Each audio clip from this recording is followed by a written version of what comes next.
ॐ अज्ञानतिमिरान्धस्य ज्ञानाञ्जनशलाकया चक्षुरुन्मिलितं येन तस्मै श्रीगुरवे नमः। श्रीचैतन्यमनोभीष्टं स्थापितं येन भूतले स्वयं रूपः कदा मह्यं ददाति स्वपदान्तिकं। वन्देऽहं श्रीगुरु श्रीयुतपदकमलं श्रीगुरोन् वैष्णवांश्च श्रीरूपं साग्रजातं सहगणरघुनाथान्वितं तं सजीवम् साद्वैतं सावधूतं परिजनसहितं कृष्णा चैतन्यदेवं श्रीराधा कृष्णपादान् सहगणललिता श्रीविशाखान्वितांश्च। हे कृष्णा करुणा सिन्धो दीनबन्धो जगत्पते गोपीशा गोपिका कान्ता राधा कान्ता नमोऽस्तुते। तप्तकाञ्चन गौराङ्गी राधे वृन्दावनेश्वरी वृषभानुसुते देवी प्रणमामि हरिप्रिये। वाञ्छाकल्पतरुभ्यश्च कृपा सिन्धुभ्य एव च पतितानां पावनेभ्यो वैष्णवेभ्यो नमो नमः। मुखं करोति वाचालं पङ्गुं लङ्घयते गिरिं यत्कृपातमहं वन्दे परमानन्दमाधवं श्रीचैतन्य ईश्वरं श्रीगुरुं दीनतारिणं। श्रीधुवोवाच योऽन्तः प्रविश्य मम वाचमिमां प्रसुप्तां सञ्जीवयत्य किल शक्तिधरस्वधाम्नां अन्यांश्च हस्तचरणश्रवणत्वगादीन् नमो प्राणान् नमो भगवते पुरुषाय तुभ्यं। श्रीकृष्णा चैतन्य प्रभो नित्यानन्द श्री अद्वैत गदाधर श्रीवासादि गौरभक्तवृन्द। हरे Krishna Krishna Krishna Hare Hare Hare Ram Ram Ram Hare Hare.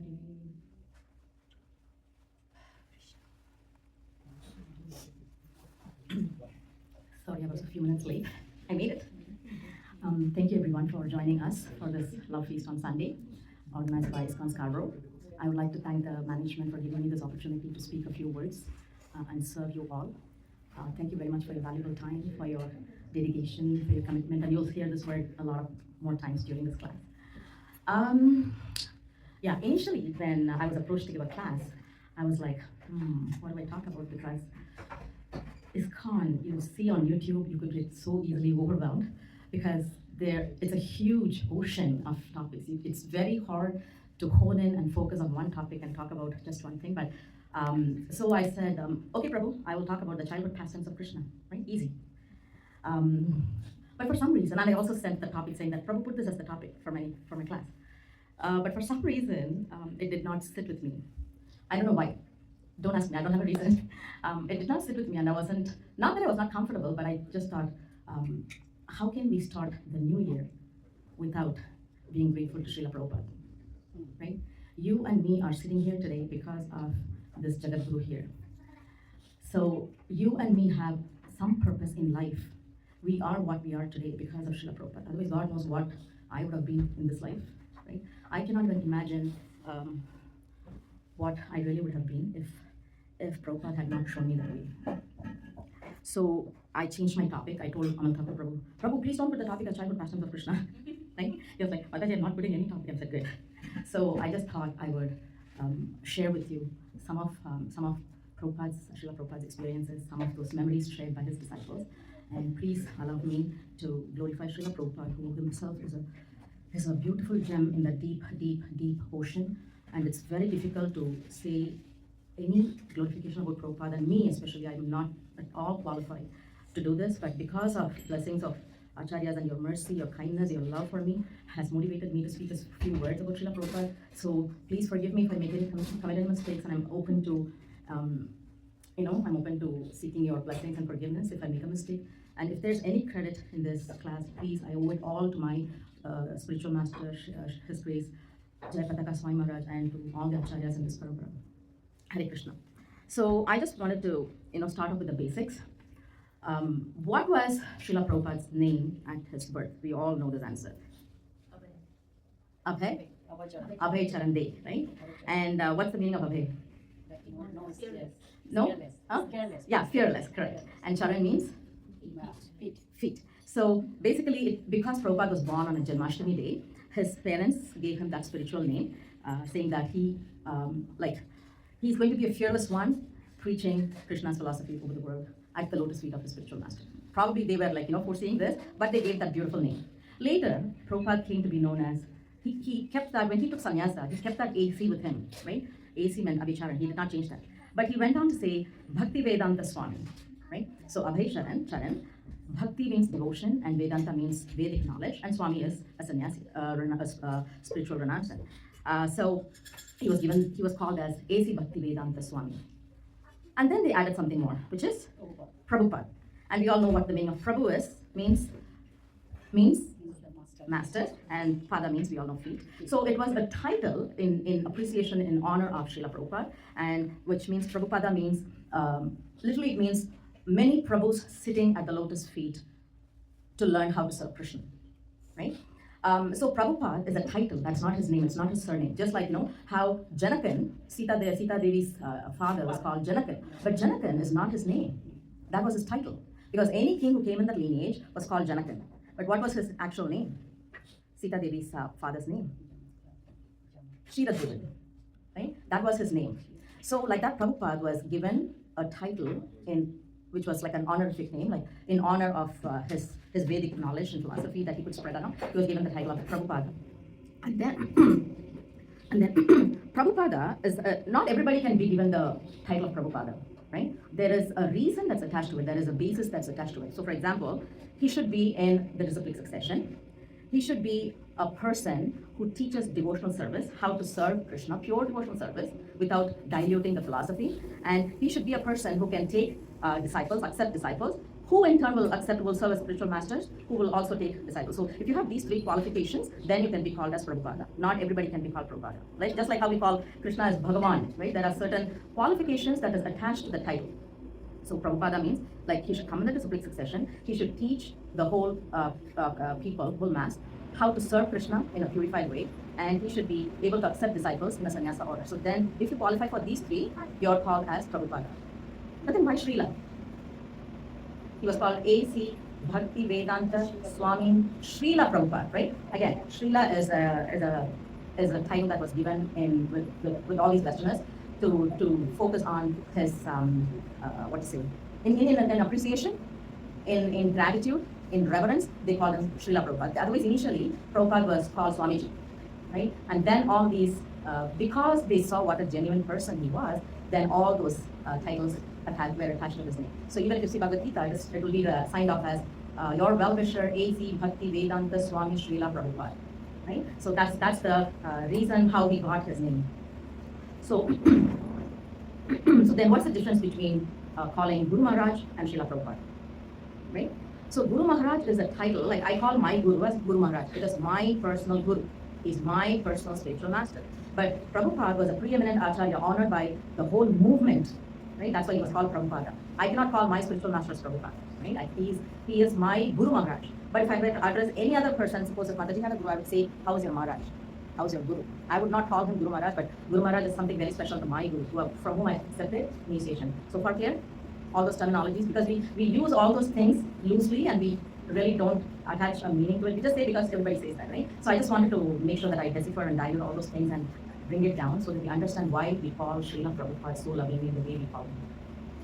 And so Abhay Charan became Srila Prabhupada not by popularity, not by position, but by complete obedience, right? He fully surrendered at the lotus feet of a spiritual master just to teach people how to serve Krishna in a meaningful, loving, dedicated way. So my association with Srila Prabhupada is only through books, his lectures, the speeches I've heard from his disciples. But I consider myself very fortunate, like, that vibration is still lingering on even after Prabhupada's departure after 50, 60 years in this planet, right? So we can actually divide Prabhupada's life before 1965 and after 1965. Before 1965, Prabhupada had just one disciple. Do you know the name of the disciple? His first disciple? He was formerly called Michael Grant, and he's Mukunda Dasa. Mukunda Dasa was his first disciple, but after 1965, Prabhupada had more than 4,000 disciples. Can you imagine that? Then before 1965, Prabhupada wrote only 3 volumes of Srimad Bhagavatam and Bhagavad Gita. After 1965, he published literally 60 plus books in our movement. Before 1965, not many of them knew Srila Prabhupada because he was very confined to Radha Damodar temple. But after 1965, Prabhupada traveled globally and everybody knew him. Everybody wanted to do their little part to please Prabhupada. So that's how world famous he became. And Before 1965, because he was staying in Vrindavan, I think Prabhupada did not achieve much success, but after 1965, there was no stopping there at all for Srila Prabhupada, right? But I was just thinking, is it even right for me to say that Srila Prabhupada was not successful, did not achieve much success before 1965? No. Prabhupada was completely in Krishna consciousness, although he was confined to Radha Damodar temple, and he was preparing himself. He did not know that, but Krishna, his guru, and all acharyas in Scarborough were preparing himself to bring about this biggest movement, right? So, so how was Prabhupada successful before 1965? His sense of commitment, his sense of dedication, and his sense of determination to follow the spiritual master's instructions was huge. So Prabhupada was actually working on those skills, right? So he wanted to fulfill the desires of his spiritual master. And then it's not that everything was a piece of cake and Prabhupada was walking on a carpet of roses. It was so difficult for him, and we've heard this so many times, right? Prabhupada was like the very first time he met his spiritual master at the age of 22. Srila Bhaktisiddhanta Saraswati Thakur said, "You are a learned man. You have the skills to speak in English. Why don't you go to the West and reach Krishna consciousness?" Wow, what a heavy instruction was that, right? They don't know each other. But look at that, that Thakur was able to see through Prabhupada and see what kind of potential this person had, right? So with that one instruction, Srila Prabhupada took it to his heart, mind, body, soul, everything. That instruction was his life air for Srila Prabhupada. So during those 40 years, Srila Prabhupada prepared himself how to, without diluting the philosophy, how to spread this since his spiritual master's instructions. And after that in 1965, Krishna reciprocated that love by making him, travel globally and establish this biggest movement called ISKCON. Prabhupada, he wrote a lot of philosophical literatures. He gave purports, he had speeches, he had conversations, he used to interact with the social media. He did so many things that, that's just beyond our comprehension. But was Prabhupada, was he really doing all this for popularity? Not really, right? Prabhupada demonstrated all these principles through his purpose, especially in Srimad Bhagavatam. He was a living Bhagavatam, right? So I just drew a few shlokas from Bhagavatam to see how Srila Prabhupada really was not just talking, but he walked his talk. He was really living the life of Srimad Bhagavatam, right? So the first one is, first shlokas from Canto 4, text, chapter 22, text 39. You can always go back and refer to Srimad Bhagavatam. This section deals with King Prithu Maharaja's meeting with the four Kumaras. यत्पादपङ्कजपदासविलासभक्त्या कर्माशयं ग्रथितमुद्ग्रटयन्ति सन्तः तद्वन्नकृक्तमतयो यतयोऽपि रुद्धा श्रोतो गणास्तमरणं भज वासुदेवम्. So how did Prabhupada live this? So the translation of this is, the devotees who are always engaged in the service of the toes of the lotus feet of the Lord can very easily overcome hard-knotted desires for fruitive activities. So basically, this shloka is talking about sense gratification, the deep-rooted sense gratification, which are like ripples in a river. We all know what sense gratification is, okay? So there's no being dishonest here. And we all know how we are all go-dasas, not even go. We cannot even imagine ourselves to be Goswamis. We are all go-dasas. We are all servants of our ever-torturing senses, right? And those ripples in the river, they will never cease. They never cease, they never stop. It just keeps coming on and on and on, just like our sense gratification. So there was a time when somebody said, oh, if you desire something, just go for it, because you know what, if you don't enjoy it, then you're going to come back another birth and start enjoying it because you're not able, so don't put a ceiling on your desires. Wrong, right? Those ripples in our life is never, ever, ever, never going to stop. But it will stop. You know when? When the ripples of that river meets with the high tides of the ocean. Because the river incessantly flows into the ocean. We all know that. It's common sense by now. So when the high tide of the ocean takes over those ripples, they disappear. Right? So those ripples, which are like a sense gratification, will come to trance, will come to a calmness when it is dominated by bhakti. When you do devotional service, the lotus feet of the Lord, that's what the translation says. When you are able to do that bhakti, then your hard-knotted desires for fruitive activities will be overcome. Right? Now, is it fair for me to say, let's take a small example. Okay, we all go have jobs, we all go to work. So is it right for me to say, okay, so why am I going to job why are we all going to job anyways? For what? Am I going there to preach? Am I going there to, study my scriptures? So what's the point of me going for an 8-hour job? We all need money, right? And with that money, we do have to pay our bills. We use it to party around. Sometimes we do. We have other things going on in life. But Krishna also says, don't expect. Leave the results of your karmic activities to me, right? So what does Krishna say? So you just go to job and then don't expect money? That's not what Krishna is saying in Bhagavad Gita. Krishna says, have a higher goal in life. Leave all those smaller, unmeaningful, unpurposeful goals in life, right? Aim for something high. And then leave the results to me. I will take care of you. That's what Krishna had. There's a deeper meaning in Bhagavad Gita when Krishna says, give up all those religious activities and surrender to me. So going back to this, our karma shayam. So there are 3 kinds of transcendentalists. One is the jnanis, whose focus is about intellectual inquiry into life, and their goal is to realize the impersonal Brahman. Then you have the yogis, whose goal is to do meditation, mind control, this and that and whatnot, to attain all those siddhis, and their goal is to realization of the Paramatma. But the bhakta is the only one who does devotional service with pure intention, will be able to put a ceiling on those desires and aim for that higher goal in life.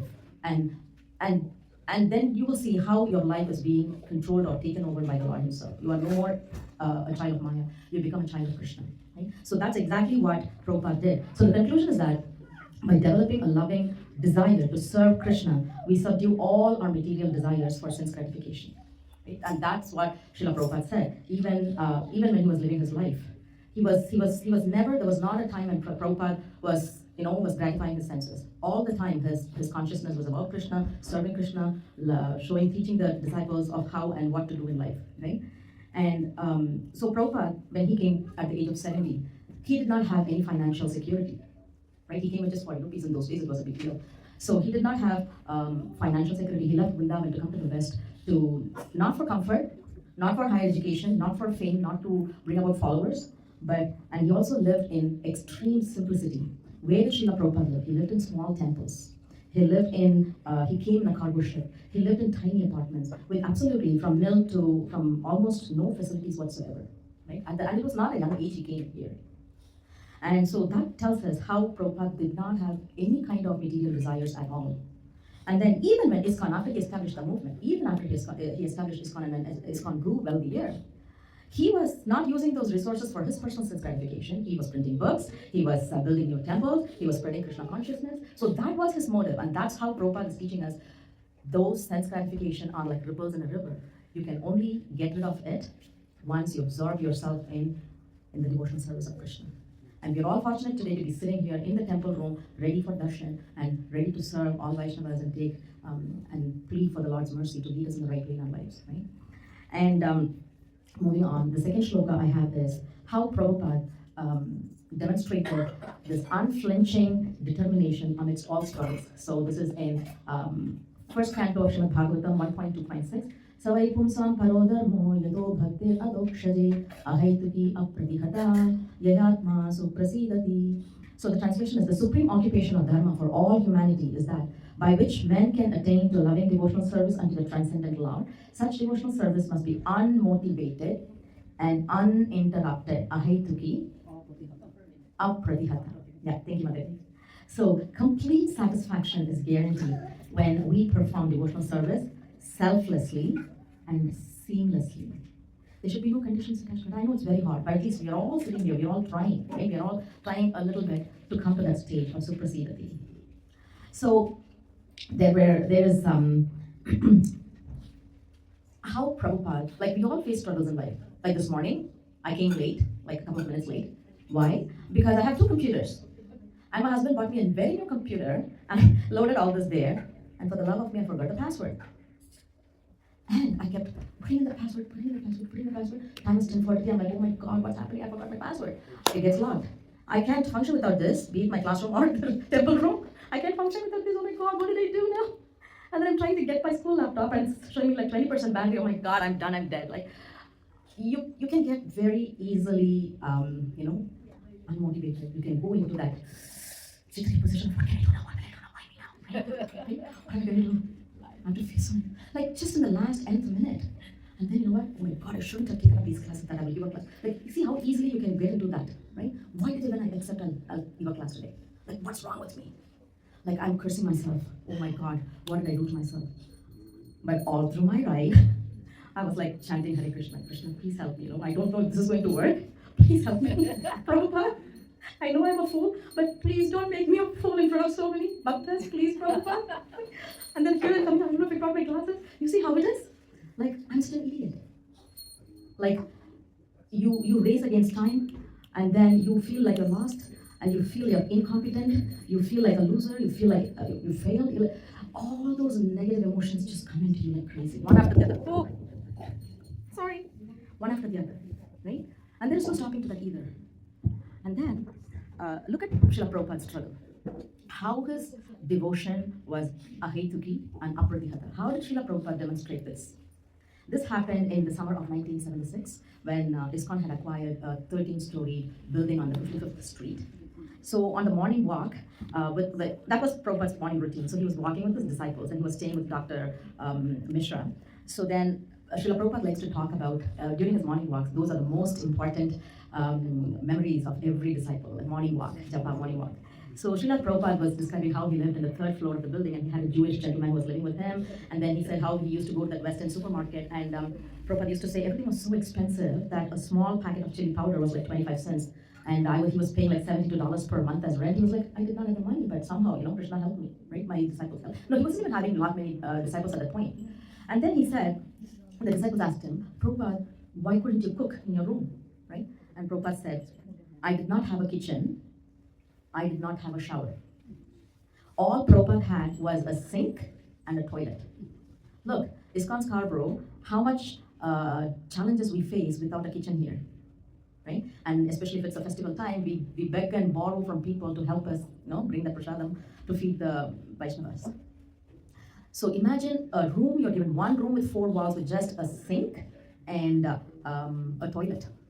There is no kitchen facility, which means that Prabhupada could not cook, which means that Prabhupada had to walk 20 minutes to a different place where he could make a little breakfast. And because he arrived in Boston, which was a very cold place, Prabhupada writes in his Srila, it was a very cold day.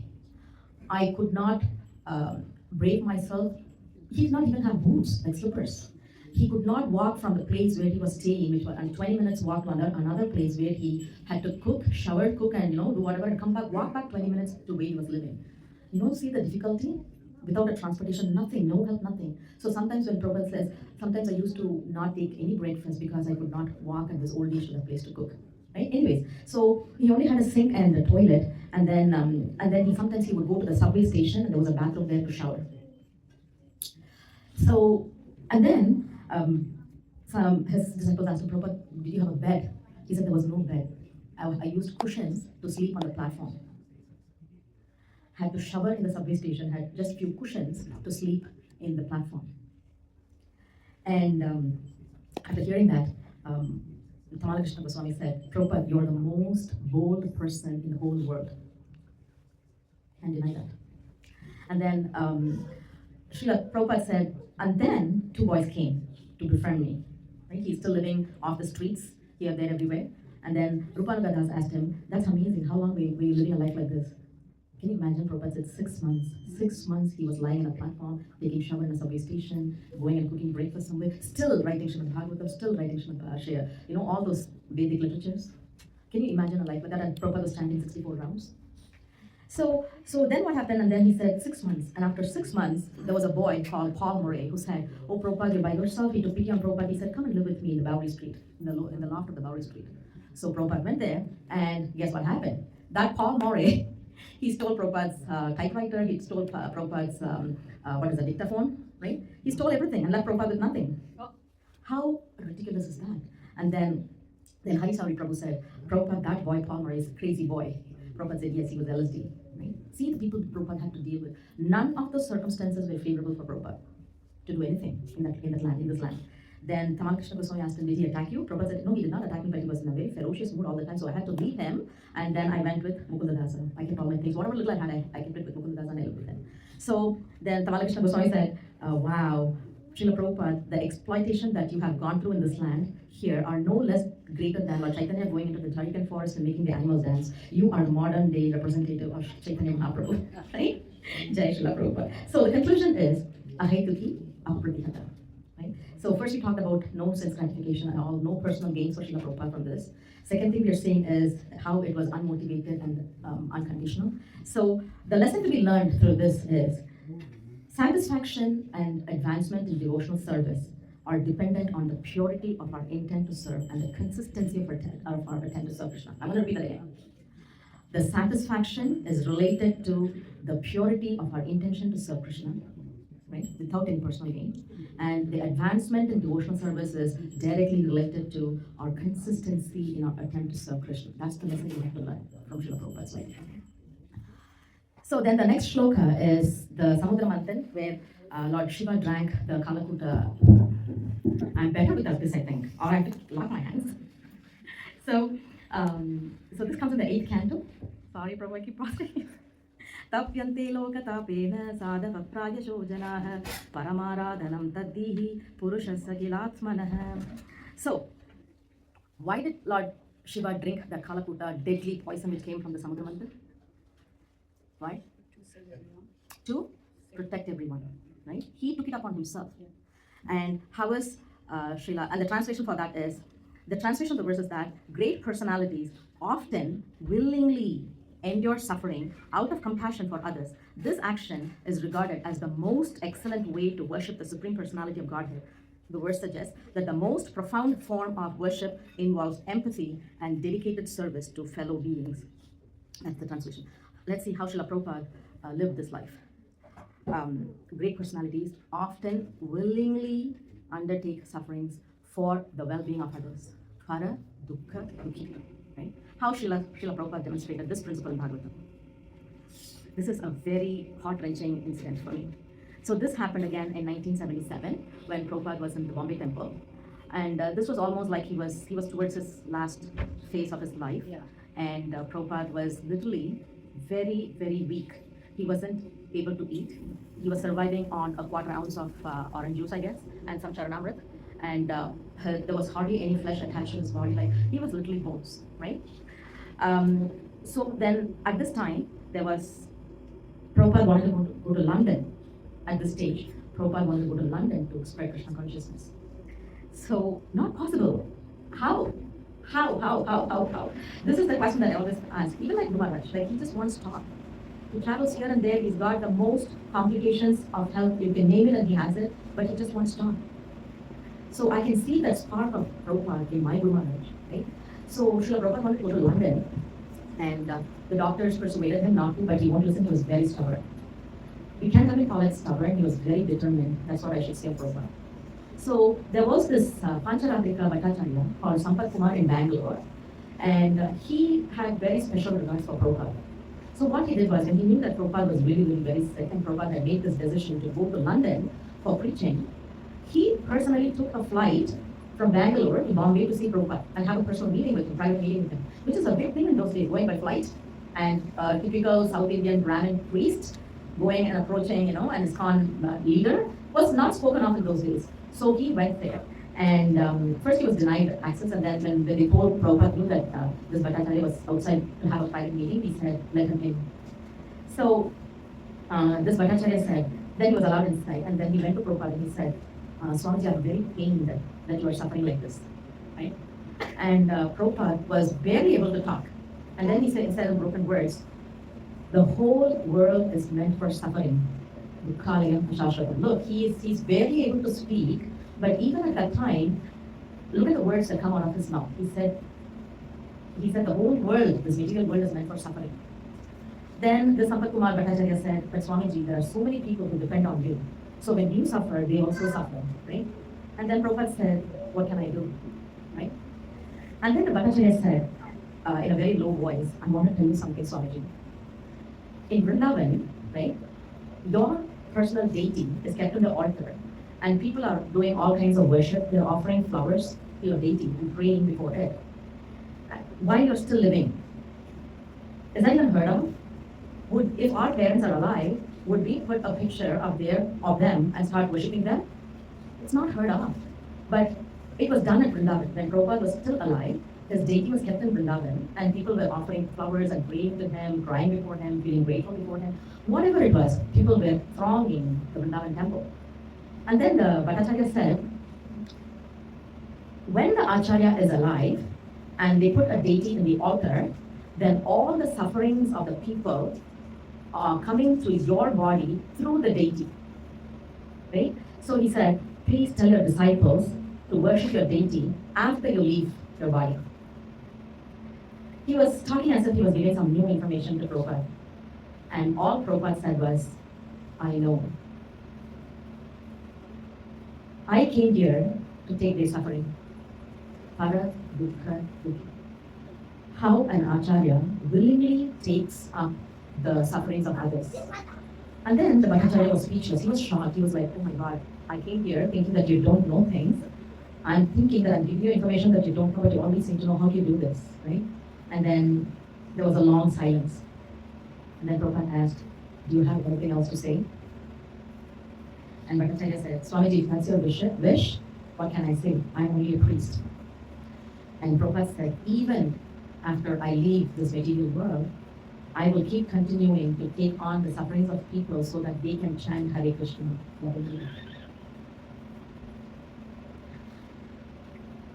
It really takes an Acharya to do this. And we can see how Srila Prabhupada genuinely cared for every one of us here, sitting here, right? Like this, there's another one.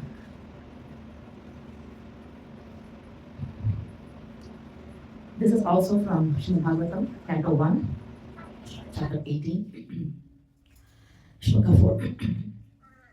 Nottama shloka vartana, Jushatam tatkatamritam, Syat sambramo antakaleti, Smaratam tatpadambujam. So, the translation is, the benefit of constant devotional service, bhakti. Devotees who consistently hear about, glorify, and remember the Supreme Lord throughout their lives develop a natural, unwavering consciousness of Him. So, Prabhupada, Anta Kalepi, even at the time of death, when it's the most difficult time for anyone, any living being in this material world, and it's the most confusing time of death because that soul inside you is having such a hard time to come out of the body. The soul is so attached to that body. It is having such a hard time to come out of that body through that Brahmarandra, through your Sushumna Nadi. Okay? It's having such a hard time because of its attachment to its body, because of its attachment to its surroundings, because of its attachment to money, bank balance, children, whatever you say it, you'll have it. So at that point, it is said, the Lord starts churning the spinal cord from the back. He churns it, right? And then it's a very beautiful way to leave your body. Then the Paramatma is sitting in your heart. Your heart, like, how do I explain this? It is like an inverted lotus. So when the churning happens, the soul which is trying to come out of your body, the Paramatma is waiting for you, right? And then the Atma and the Paramatma link their little finger, pinky, and the Lord directs that soul through the Sushumna Nadi from the Brahmarandra, and your soul has to leave the body, right? But this is all nice in theory when we read it. But in reality, when we are there in the ICU or whatever, right? God forbid, I don't wish that for anyone, but you never know what will happen to us, right? So in that most confusing, difficult time, Antakalepi, right? Srila Prabhupada was remaining very undisturbed. Na syat sambramaha.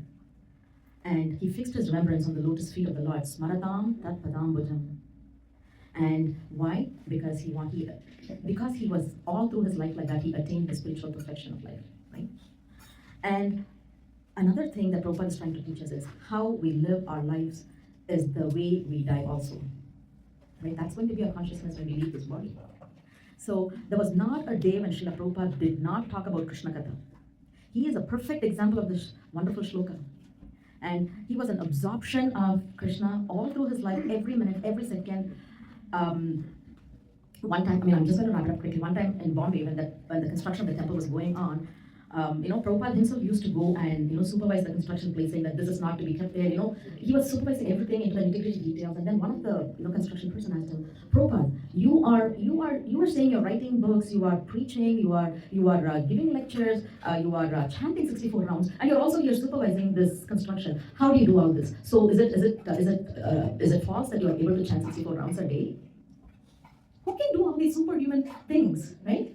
For us to hardly go for an 8-hour job is so exhausting. So Prabhupada said, come here. He said, put your ears behind on my back, right?